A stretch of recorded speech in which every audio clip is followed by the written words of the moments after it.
Maligayang pagbabalik mga kasolid, latest update sa ating pangbatong si Cuatro Alas, Janel Casimiro. Tinawagan nga ng kanyang manager at laking gulat ng ating pangbato dahil sa kanyang makakalaban Jason Kuya Lods Casimiro na mamaalam na. Tama ba ang desisyon nitong si Kuya Lods?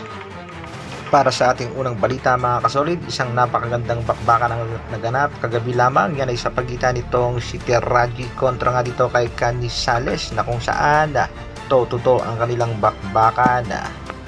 Sa second round ng kanilang laban ay napabagsak nga ng kampiyon na si Terraji, itong si Canizales, pero pagdating naman ng round 3, bumawi itong si Canizales, ang Valenzuelan boxer, at pinabagsak din itong kampiyon na si Kenshiro Terraji. Sa bakbakan itong mga kasolid ay nakuha pa rin ni Terraji ang panalo via majority decision pero ayon sa mga nanood ng bakbakan, luto daw ang laban at maaaring ang tabla dapat ang naging desisyon.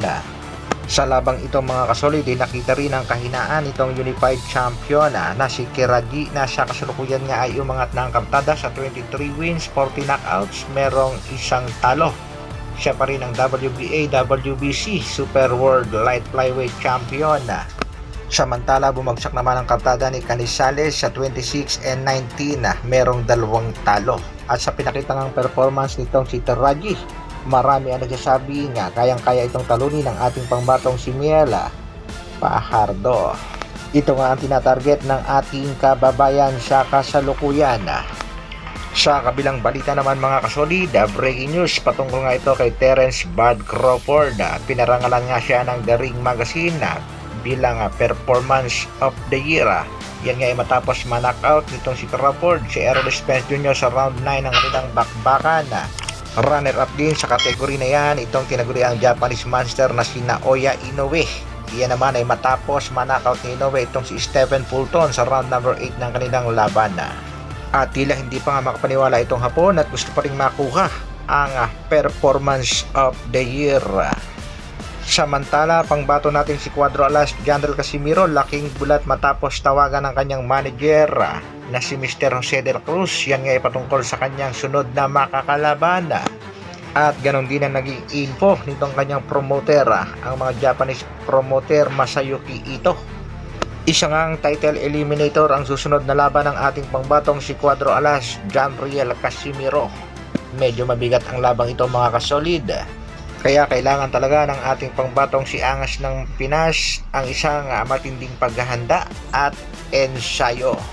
Pero pagdating naman sa haters ng ating pangbatong si Angas ng Pinas, sinasabi na namang tune up fight daw ang laban ng ating pangbato. Isa nga daw magtataho at magbobote. Ang tindi talaga ng haters ng ating pangbatong si Alas, lalong-lalo na ang alaga ni Mr. Sean Gibbons na wag ba namang magtataho. Ito nga si Yoshinori Oguri, former world champion yan. Samantala, sa laban naman ng ating isa pang kababayan na si Carl Hammers Wonderboy Martina, kahit hindi di kalidad ang mga nakakalaban ay puro papuri naman ang inaabot dito nga sa tagatahol ni Gibbons. Para naman sa ating huling balita mga kasolid, Kuya Lods Jason Casimiro, pansamantala muna nga namamaalam.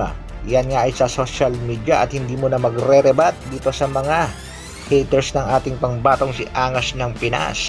Ayon nga dito kay Kuya Lods, papalayo muna tayo sa social media pero papalapit tayo sa biyaya. At tila maganda nga itong naging desisyon nitong kapatid ng ating pangbatong si Cuatro Alas, Janel Casimiro, na medyo manahimik muna at wag munang magrebat dito sa mga haters ng ating pangbatong si Angas ng Pinas. At sa latest post nga nitong si Cuatro Alas, it's my boy, meron nga itong panawagan na please support, Cuatro Alas is coming to Cebu, see you there at Combate 16. Ayan mga kasolid, suportahan natin Combate 16, January 26, 2024, 1 PM at Convention Center Cebu. At para nga sa next fight ng ating pangbatong si Cuatro Alas, Janel Casimiro, meron ngang remark dyan itong isa sa kanyang mga kaibigan si Tola, Boss Rich Don. Pakinggan natin mga kasolid, courtesy Boss Rich Don Channel. Kami mismo po dun sa promotion. no, sa TVP. Alam na ho namin kung sino makakalaban, alam namin at kailan, at alam na rin namin kung saan gaganapin. No, yung nga lang ang problema natin, hindi pa namin pwedeng sabihin. Pero 80% alam na kung sino makakalaban talaga.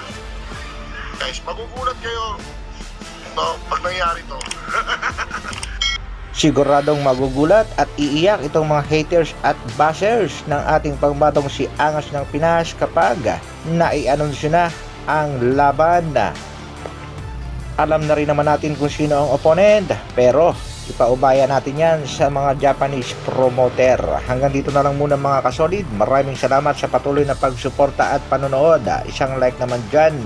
At sa mga bagong mapapadaan sa ating munting channel, pasubscribe na rin. Mabuhay Dr. Alvin Vlogs. Brrrr.